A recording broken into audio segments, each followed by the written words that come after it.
Assalamualaikum warahmatullahi wabarakatuh.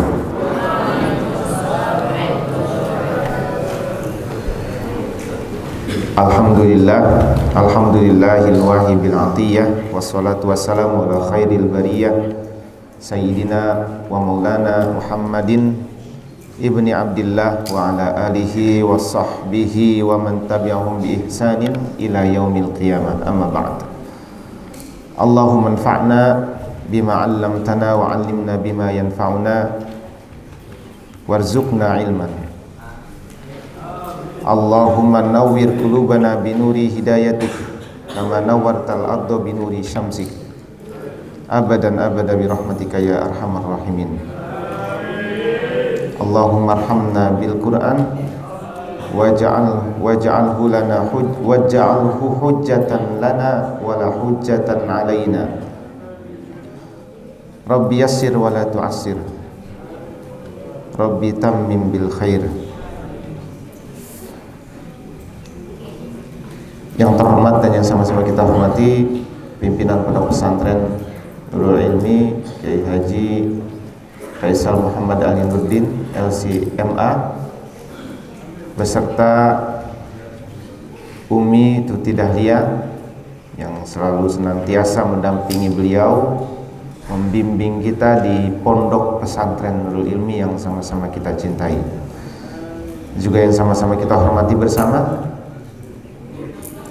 Kepala Madrasah Nurul Ilmi Al-Ustaz Komarudin beserta keluarga yang mudah-mudahan Allah senantiasa memberikan keberkahan kepada beliau, juga kepada para asatidzah yang ada di Pondok Pesantren Nurul Ilmi, mudah-mudahan semuanya diberikan keistiqomahan oleh Allah dan niat yang lurus dalam mendidik dan membimbing santri-santri di Nurul Ilmi. Dan tentu saja yang ana banggakan adalah para santriwan santriwati Nurul Ilmi yang sampai hari ini semangatnya tidak pupus, dari hatinya terpancar insya Allah niat yang lurus menuntut ilmu di Nurul Ilmi.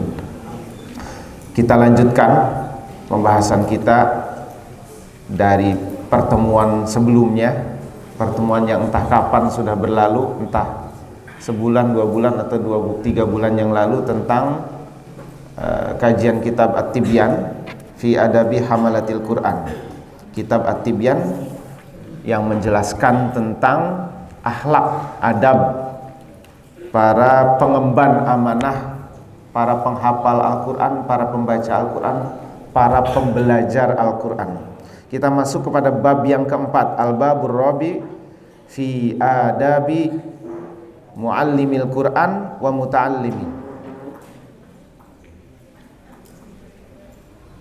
wa Muta'allamihi. Bab yang keempat menjelaskan tentang adab orang yang mengajarkan Al-Quran dan orang yang belajar Al-Quran. Bismillahirrahmanirrahim.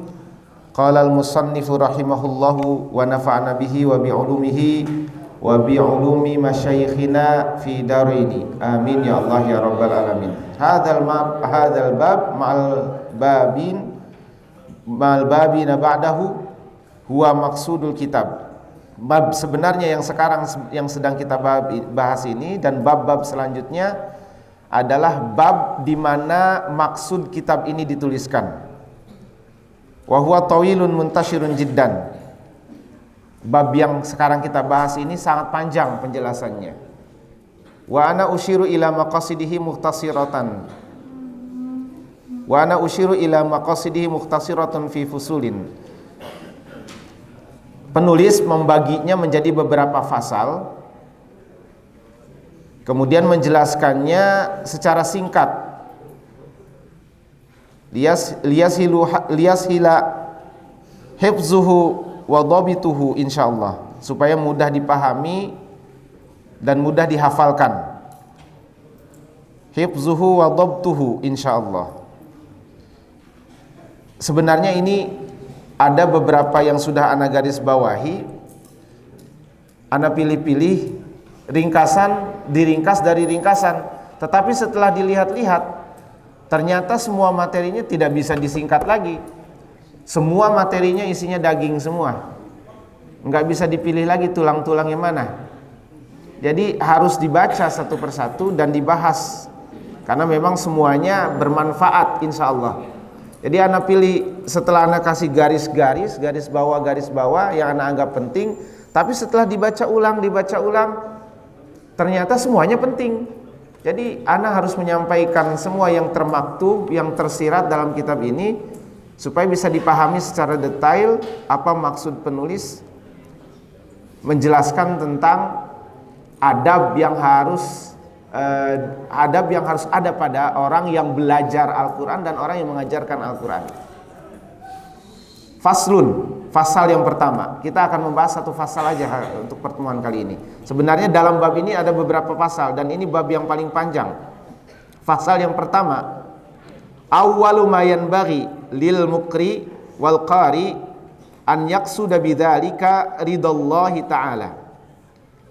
Hal yang pertama yang seyogianya, yang seharusnya dimiliki oleh seorang yang mengajarkan Al-Quran dan yang membaca Al-Quran atau orang yang belajar Al-Quran adalah an yaqsuda bidzalika ridallah.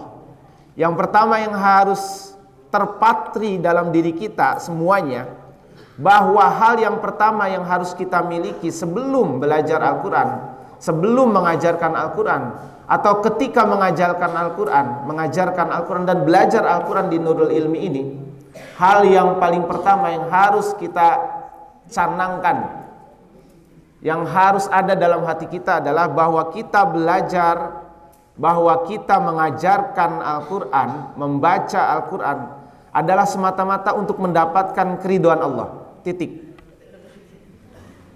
Bukan yang lainnya. Bukan ingin mendapatkan pujian dengan suara yang indah, bukan ingin mendapatkan pujian dengan hafalan yang banyak, tapi hal yang pertama adalah keridhaan. Niat yang harus kita luruskan.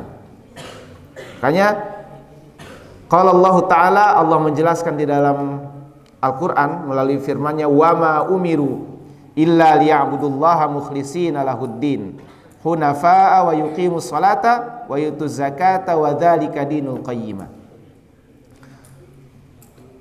Tidaklah mereka diperintahkan untuk beribadah kepada Allah, wa ma umiru illa, tidaklah mereka diperintahkan kecuali hanya beribadah untuk Allah mukhlisin, dengan ikhlas semata-mata.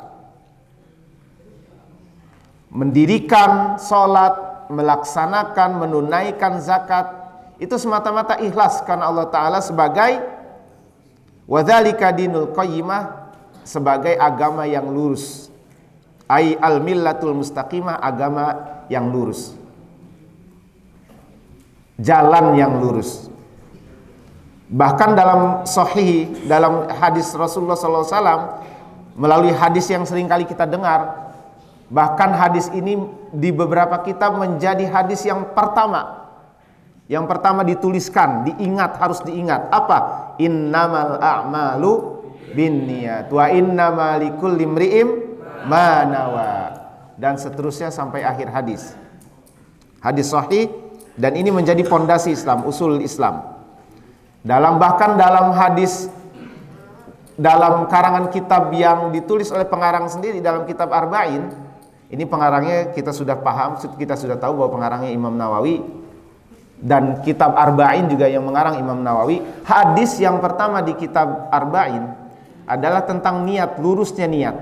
Sebelum membaca hadis Arba'in, diajarkan dulu hadis yang pertama adalah tentang niat, lurusnya niat.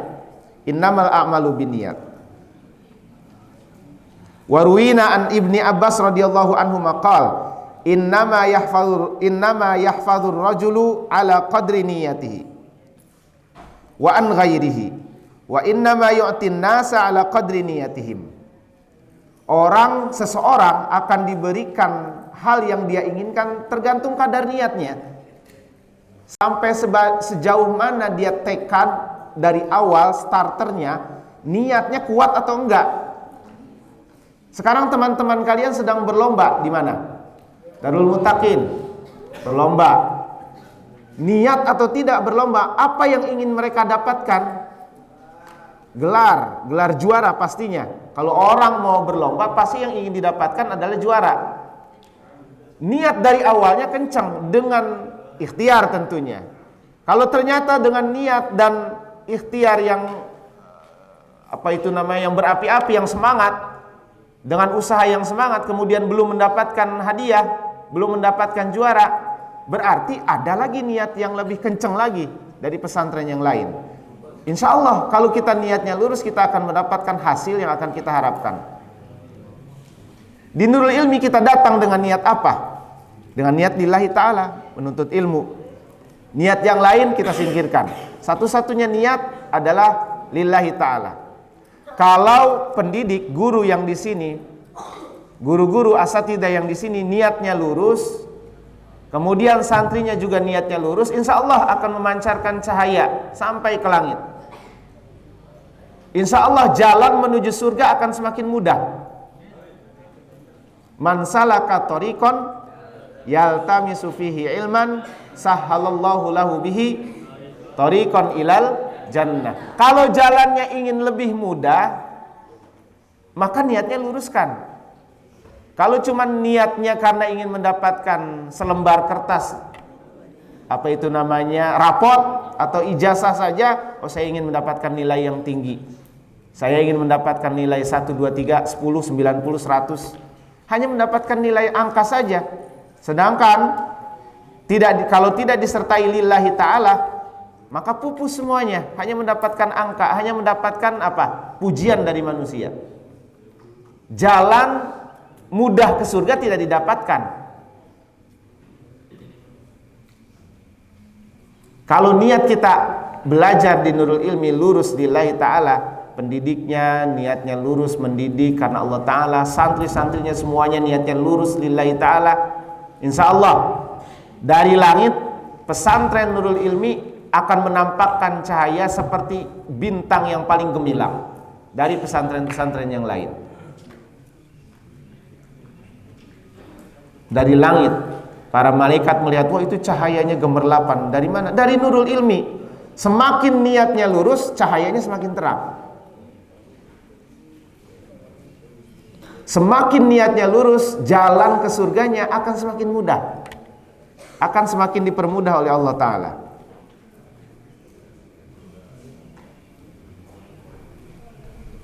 Dalam riwayat yang lain, warwina anil Ustadz Abil Qasim Al-Kushairi rahimahullahu ta'ala qala al-ikhlasu ifradul haqqi fit ta'ati bil qasdi. Yang dimaksud dengan ikhlas adalah menunggalkan kebenaran di dalam ketaatan, satu-satunya menunggalkan Allah Ta'ala dalam fit ta'ati bil qasdi, ifradul haqqi fit ta'ati bil qasdi. Hanya ada Allah Ta'ala dalam ketaatan, dalam niat hanya ada Allah Ta'ala, yang lain tidak ada. Wa huwa an yurida bi ta'atihi at-taqarrub ila Allah Ta'ala duna syai'in akhar. Bahwasanya ia menginginkan melaksanakan ketaatan hanya untuk mendekatkan diri kepada Allah Ta'ala, duna syai'in akhar, tidak ada satu hal apapun. Min tasannu'i li makhlukin, dari kepura-puraan, dari hanya berpura-pura, dari bayangan manusia, dari hanya kepura-puraan kepada manusia, ingin mendapatkan pujian dari manusia. Au iktisabin muhammadatin indan nas, atau ingin mendapatkan pujian dari manusia. Au mahabbatin, au mahabbati madhi minal khalqi, atau menginginkan menyukai pujian dari manusia, dari makhluk. Au makna minal ma'ani siwa taqarrub ilallah, atau hal yang lainnya, hal-hal yang lainnya di lain selain mendekatkan diri kepada Allah, ingin mendapatkan pujian, ingin mendapatkan nama yang baik, gelar yang baik, belajar Al-Quran, lancar belajar Al-Quran, ingin mendapatkan pujian dari orang tua, ingin mendapatkan pujian dari masyarakat. Oh, nanti saya kalau udah bisa belajar Al-Quran, lancar, suara saya indah, saya mau jadi imam supaya orang-orang tahu bahwa ini loh saya ini belajar dari Nurul Ilmi. Walaupun sebenarnya memang ada syiar di dalamnya, tapi itu bukan niat utama. Niat utamanya adalah lillahi ta'ala, tidak yang lainnya. Yang lain ngikutin. Kalau sementara kita mendapatkan ilmu dari Nurul Ilmi, belajar tahfiz Al-Quran, banyak menghafalkan Al-Quran, kemudian dengan suara yang indah, kemudian kita dipercaya oleh seseorang, maka itu hadiah dari Allah. Semata-mata hadiah. Bukan karena suara kita yang bagus. Suara yang bagus bisa menghilang. Ilmu yang banyak bisa menghilang seketika kalau Allah berkehendak. Itu semuanya adalah anugerah dari Allah karena tekad kita di awal, niat kita di awal lillahi ta'ala, tidak yang lainnya. Maka boleh wa yasihu an yuqal, maka boleh kita mengatakan al-ikhlasu tasfiyatul fi'il an mulahazatil makhluqin. Ikhlas itu adalah memurnikan pekerjaan dari segala hal, dari segala lirikan makhluk, dari segala penilaian makhluk, penilaian manusia, dari penilaian manusia.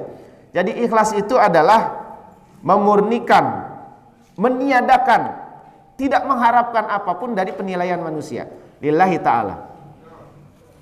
Ya, menolkan, meniadakan, menzerokan manusia.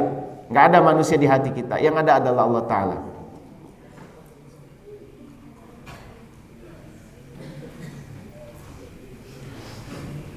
Wa an Hudzaifah rahimahullahu ta'ala al-ikhlasu istiwa'u af'alil abdi fi zahiri wal batin. Ikhlas adalah menyamakan pekerjaan-pekerjaan seseorang yang ada secara zahir, yang zahir ataupun yang batin, yang ada di hati ataupun yang di zahir, yang ada pekerjaan amal ibadah kita, yang ada di hati, niat hati dengan apa yang kita pancarkan dari niat itu sama. Kalau niatnya lillahi ta'ala, maka yang kita tambahkan lillahi ta'ala, bukan karena manusia, bukan karena manusia. Kalau kita beribadah niat di awal karena Allah, maka setiap gerakan yang kita lakukan itu semata-mata tidak ingin dilihat sama orang. Kita persembahkan semuanya sama Allah. Dari mulai ucapan yang kita ucapkan, kita persembahkan sama Allah. Bacaan-bacaan Al-Quran, setiap lembar-lembaran Al-Quran yang kita buka, yang kita baca, setiap lafaz yang kita baca, kita tidak ingin mendapatkan penilaian dari orang. Kita tidak ingin orang mendengar indahnya bacaan kita, kemudian orang memuji kita, enggak. Atau orang melihat kita membuka Al-Quran berlembar-lembar, wow, itu baca Al-Qurannya banyak benar, berlembar-lembar. Kita tidak mengharapkan itu. Setiap lembaran Al-Quran yang kita buka, setiap lafaz Al-Quran yang kita baca, itu semata-mata kita persembahkan kepada Allah Subhanahu wa ta'ala. Hati yang ada di batin kita, hati yang melapazkan niat, kemudian anggota tubuh yang melaksanakan niat kita, itu semata-mata kita persembahkan kepada Allah. Wa an Dawinnun rahimahullahi ta'ala qala thalathun min alamatil ikhlas. 3 hal yang menjadi pertanda keikhlasan seseorang. Yang pertama adalah istiwal madhi wa dzammi minal ammah.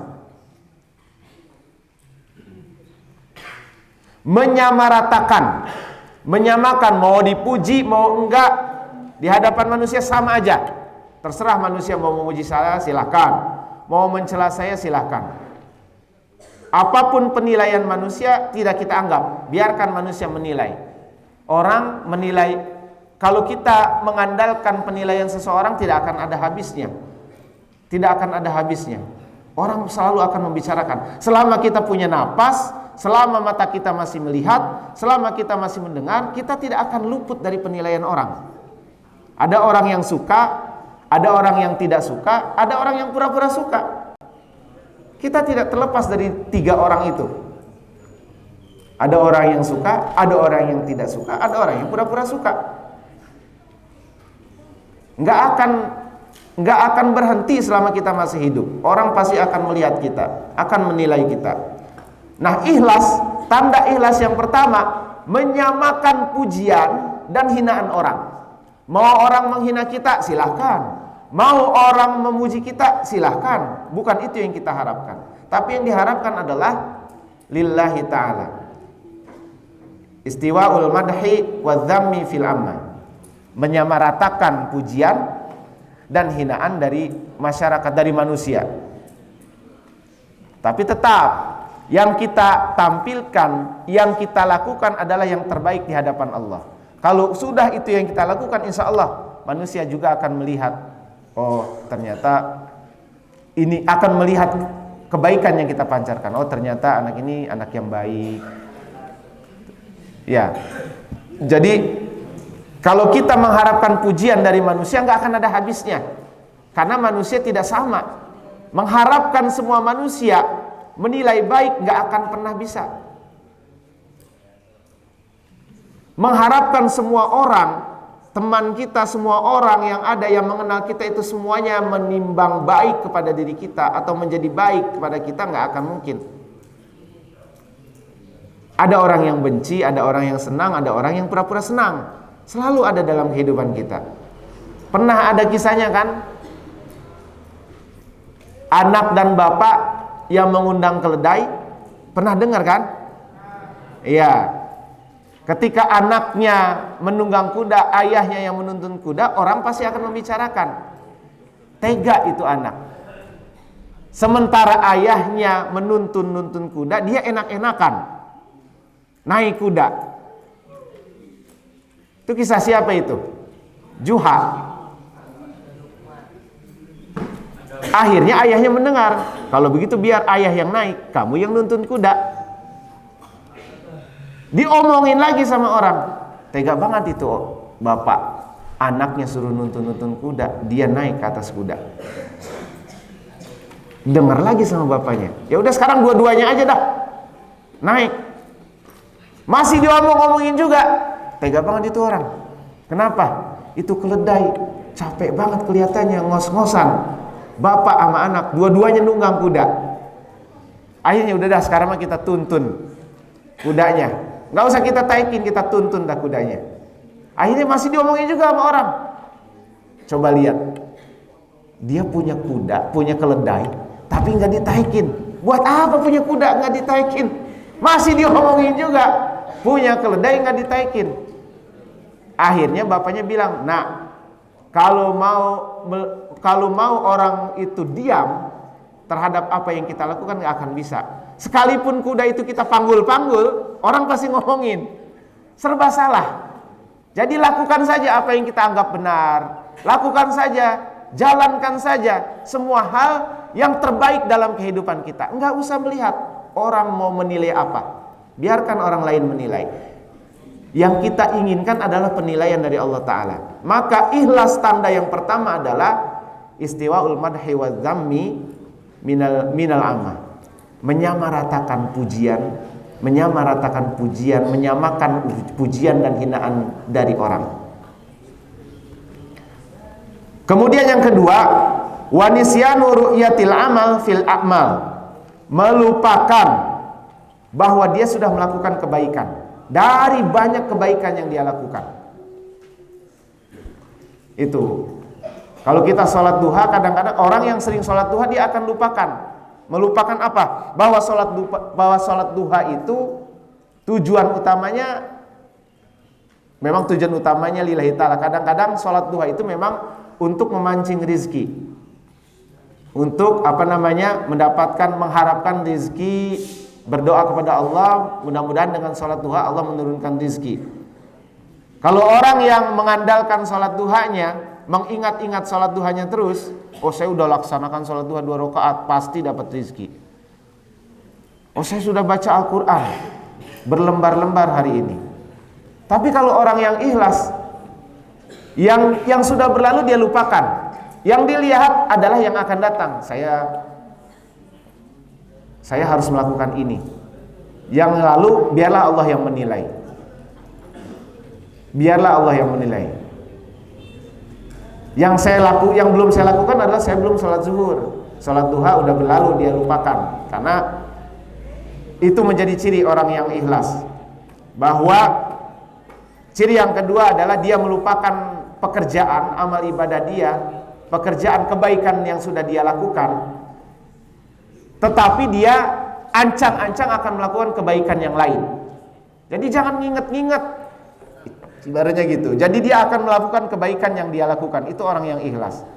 Akan melupakan jasa baiknya terhadap orang lain, tapi dia tidak pernah melupakan jasa baik orang lain kepada dirinya.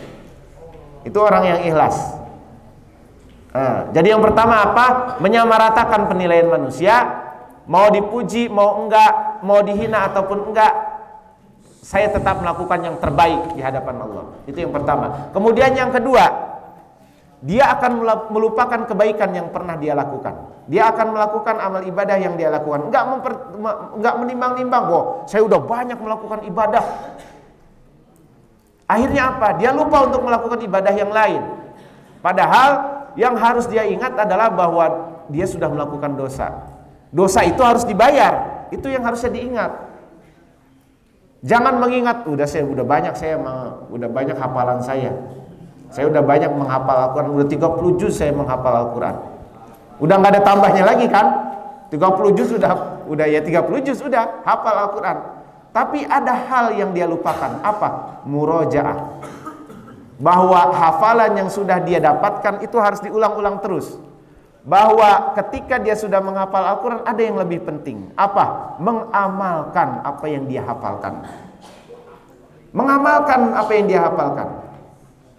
Lupakan apa yang sudah kita lakukan di masa lalu. Kebaikan yang sudah kita lakukan terhadap teman kita, udah lupakan aja. Jangan, padahal saya udah melakukan kebaikan loh sama dia. Masa balasannya begini? Air susu dibalas air tuba. Kemarin waktu saya nggak punya uang, waktu saya banyak dapat kiriman dari orang tua saya, dia dikasih sama saya. Makan bareng-bareng kita. Masa giliran dia punya uang banyak, dia dapat kiriman orang tua, masa saya nggak diajak-ajak makan? Coba kalau orang yang ikhlas, dia tidak akan mengingat-ingat kebaikan yang dia lakukan pada orang lain. Oh mungkin dia lupa sama saya, nggak apa-apa, biarin. Insya Allah besok dia ingat sama saya. Mudah-mudahan. Jadi mengharapannya sama Allah, mudah-mudahan hatinya digerakkan ingat lagi sama saya. Mungkin dia lagi marah sama saya pernah melakukan kesalahan sama dia. Jadi yang kedua adalah wanisyanu ru'yatil amal fil a'mal. Dia akan melupakan melihat-lihat kembali satu pekerjaan kecil di antara pekerjaan-pekerjaan dia yang banyak. Melupakan pekerjaan dia yang sudah berlalu. Di hadapannya ada pekerjaan, ada amal baik yang harus dia lakukan. Jadi amal baik yang sudah dia lakukan di masa lalu dia lupakan. Pekerjaan yang banyak yang harus dia lakukan, itulah yang harus dia ingat-ingat.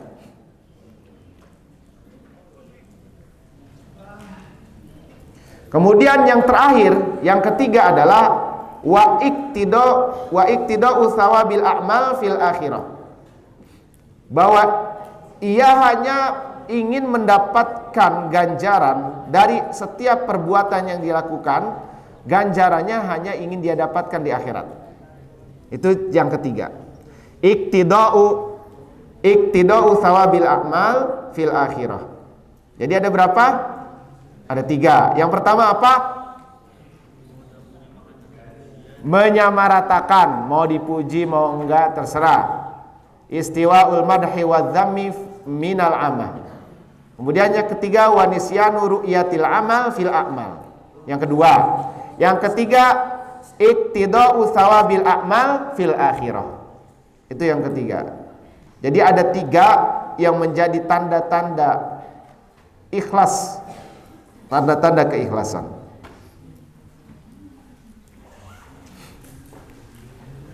Wa anil Fudail bin Iyad radhiyallahu an, tarkul amali li ajlin nas riyaun, wal amalu li ajlin nas syirkun, wal ikhlasu an yu'afikallahu minhuma. Meninggalkan amal ibadah karena manusia itu riya. Beramal karena ingin mendapatkan pujian manusia dengan tujuan manusia, beramal karena tujuan manusia, itu syirik. Sedangkan ikhlas adalah an yu'afikallahu minhuma. Allah menyelamatkan kalian dari keduanya, menyelamatkan kalian dari riya, menyelamatkan kita semua dari riya dan juga dari kesyirikan. Jadi kalau kita meninggalkan amal ibadah, waduh banyak banget orang itu malu mau sholat banyak orang, nggak mau sholat takut dipuji-puji, itu riya. Atau ingin, saya harus cari tempat yang sepi supaya orang lain tidak melihat saya sholat, itu riya. Mau dalam kondisi apapun, mau dalam kondisi ramai, mau dalam kondisi sepi, kalau saatnya kita harus melaksanakan ibadah, ya udah cuekin aja orang-orang. Sholat misalnya ketinggalan, waduh sholat berjamaah ketinggalan, malu saya ini kalau sholat berjamaah ketinggalan, itu riya namanya. Afdolnya sholat laki-laki di masjid, udah ketinggalan, saya sholat munfarid dong di belakang, malu gimana ntar kata orang, udah sholat di rumah aja, berarti itu riya. Atau dia, enggak, saya mah sholat sunnah di rumah aja. Kan afdolnya sholat sunnah di rumah. Di masjid banyak orang, saya sholat di rumah aja. Malu kelihatan orang, ntar disangkanya saya sering sholat sunnah lagi. Wah itu sering sholat sunnah. Enggak, saya kagak mau dipuji-puji orang, saya sholat di rumah aja. Itu udah riya. Saya sholat nanti malam aja lah, supaya orang lain gak ngeliat. Toh saya sholat lillahi ta'ala, bukan karena manusia. Saya malam aja sholatnya supaya orang gak ngeliat. Tuh, supaya orang gak ngeliat, ada kata supaya orang gak ngeliat, itu riya. Meninggalkan ibadah karena seseorang itu riya. Meninggalkan ibadah karena seseorang itu riya. Saya suaranya dipelanin aja dah ngajinya, soalnya suara saya bagus, takut orang lain muji-muji saya, pelanin suaranya. Memelankan suara karena takut pujian orang, itu riya namanya. Sama aja, sama dengan mengencangkan suara ingin dipuji, sama aja. Jadi mau suara keras, mau suara pelan, terserah orang mau menilai apa. Pokoknya saya melakukan yang terbaik, melakukan yang terbaik. Lalu ikhlas bagaimana? Ikhlas itu kalau kita selamat dari dua hal itu. Mau dalam kondisi sepi, mau dalam kondisi ramai, saya ibadah karena Allah, bukan karena ingin dapat pujian atau bukan karena ingin dapat hinaan.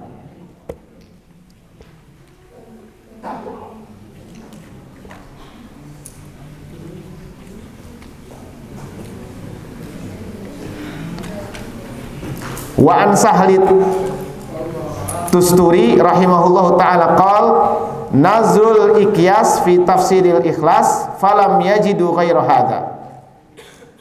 Adab orang-orang yang cerdas, penglihatan orang-orang yang cerdas, pendapat orang-orang yang cerdas.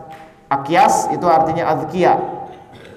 Nazrul akyas fi tafsiril ikhlas, pandangan pendapat orang-orang yang cerdas dalam menjelaskan keikhlasan. Falam yajidu ghaira haja, mereka tidak melihat selain yang ini. Apa itu? Antakuna harakatuhu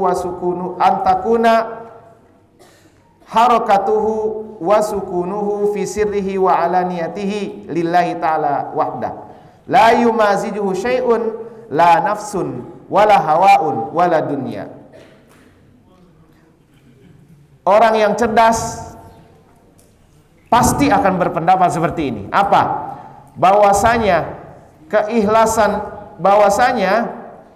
ikhlas itu adalah setiap gerak yang dia lakukan, setiap diam yang dia lakukan, mau dia dalam kondisi sepi sendiri, mau dalam dia kondisi banyak orang terang-terangan, dia yang ada di dalam hatinya lillahi ta'ala wahdah, yang ada di dalam hatinya hanya ada satu, yaitu hanya ada Allah.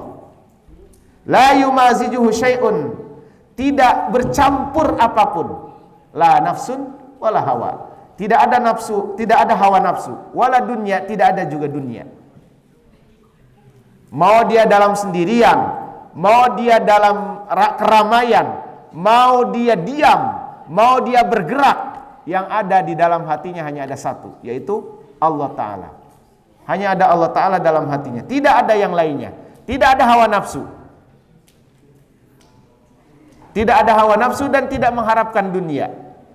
Belajar Al-Quran lillahi ta'ala, mau dia bacanya sendirian, mau dia belajar bareng-bareng, mau dia jadi imam baca Al-Quran, mau dia sholat sendirian baca Al-Quran, mau dia tidak membaca Al-Quran sekalipun, itu yang ada di dalam hatinya hanya Allah Ta'ala. Saya tidak mau baca Al-Quran, saya sedang tidak baca Al-Quran. Misalnya, saya tidak misalnya lagi malas baca Al-Quran. Atau dia tidak ingin baca Al-Quran bukan karena manusia. Saya nggak mau baca Al-Quran, soalnya ada dia, malu. Nah, meniadakan membaca Al-Quran karena seseorang, itu juga namanya apa tadi? Riya namanya. Atau dia mau membaca Al-Quran karena ingin dipuji. Wah, saya pengen baca Al-Quran karena ada itu tuh, ada si Anu. Ada si Anu, siapa nggak tahu. Biasanya kalau laki-laki, wih ada itu tuh, ada yang lagi diincar-incar. Ada orang yang dia sukai, misalnya suka sama perempuan, wajar, nggak apa-apa. Yang nggak boleh itu kalau kelewat batas. Lagi kumpul-kumpul nih, lagi apa, bahsul masail. Oh, saya baca kitab, saya baca kitab. Giliran saya, udah saya aja yang baca kitab, soalnya ada banat. Itu nggak lillah namanya. Atau yang banat, udah saya aja yang baca, biar dilihat sama si Anu. Karena bahsul masail bareng-bareng nih, biar dapat pujian. Yang banat pengen dapat pujian banin, yang banin pengen dapat pujian banat. Misalnya ini mah, misal. Nah itu udah nggak ikhlas. Atau enggak, saya nggak mau. Padahal dia bisa baca kitab. Danang bisa baca kitab, Danang. Nggak mau baca kitab saya, takut dipuji. Nah itu udah riya namanya. Atau misalnya Fatah, saya mau baca kitab. Karena sekarang nih bahsul masail bareng-bareng sama banat. Oh, saya mau baca kitab. Kebetulan saya bisa baca kitab. Mau saya baca kitab. Itu pengen mendapatkan pujian, namanya apa? Syirik namanya. Kalau tadi riya, meninggalkan sesuatu karena ingin mendapatkan pujian, itu namanya syirik. Namanya riya. Kemudian mengerjakan sesuatu mengharapkan yang lain, itu namanya syirik. Nah, orang yang ikhlas diselamatkan dari itu semua. Nggak mau, terserah mau banat mau muji saya, kamu enggak, saya mau baca kitab. Orang tujuan saya utama pertama baca kitab. Ini bahsul masail, saatnya saya belajar. Soal dipuji atau enggak ya terserah banat. Itu atau terserah banin. Orang saya mah lagi belajar, tujuan saya lillahi ta'ala. Itu berarti ikhlas.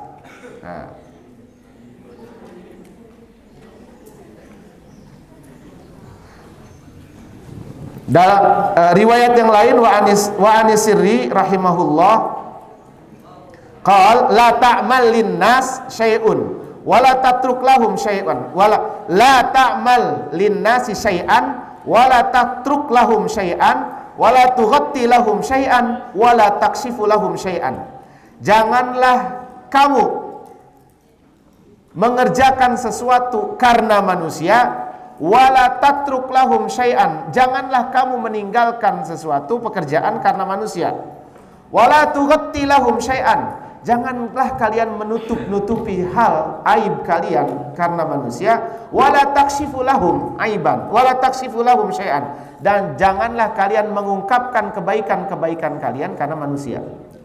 Jangan melakukan hal kebaikan karena tujuan ingin mendapatkan pujian manusia, atau jangan meninggalkan hal yang lain, meninggalkan hal karena ingin tidak mendapatkan cacian dari manusia.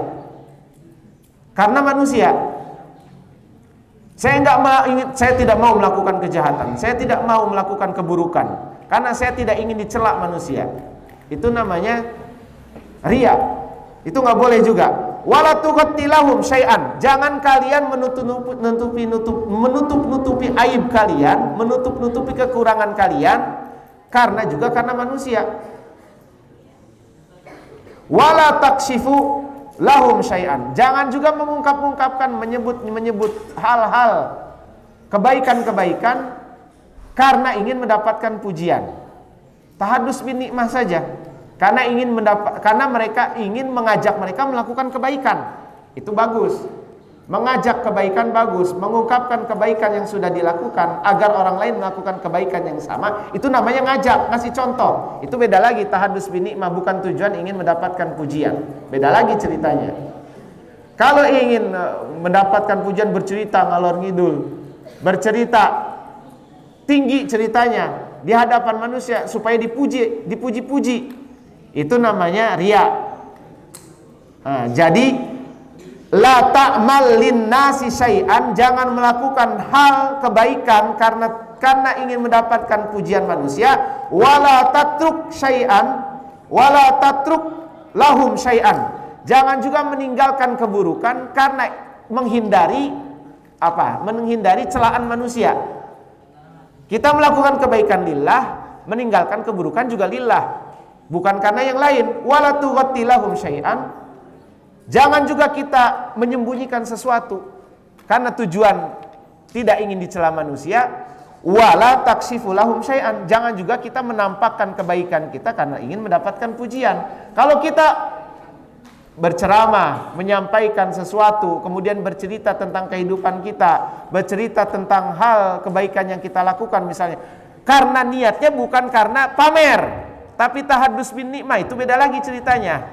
Mengajak manusia mencontohkan kebaikan orang lain. Misalnya kebaikan teman kita, bukan berarti kita ingin supaya teman kita dipuji, tapi supaya orang lain yang mendengarkan ikut kebaikan yang sudah dilakukan oleh dia atau oleh kita. Itu tahadus bin nikmah, beda lagi ceritanya. Kalau ingin dapat pujian dengan tahadus bin nikmah supaya orang lain melakukan kebaikan yang sama, itu berarti mengajak kebaikan. Tapi jangan sampai samar antara keduanya. Adanya di mana? Di hati. Bersihkan hati berarti. Adanya di hati. Kalau ternyata hati kita tidak bisa, ya udah tinggalkan saja. Tinggalkan daripada nanti ambigu. Oh, saya ini tahadus bin nikmah, apa pamer ya? Waduh, nggak jelas kalau begitu. Ini saya tahadus bin nikmah, apa pamer? Kalau sekatnya jelas, oh saya tahadus bin nikmah, nggak maksud saya pamer. Terserah mau manusia mau muji saya, kayak mau enggak, orang saya ingin menyampaikan kebaikan supaya dia ikut melakukan kebaikan. Jadi sekatnya jelas. Saya nggak sedang tidak pamer, tapi sedang tahadus bin nikmah.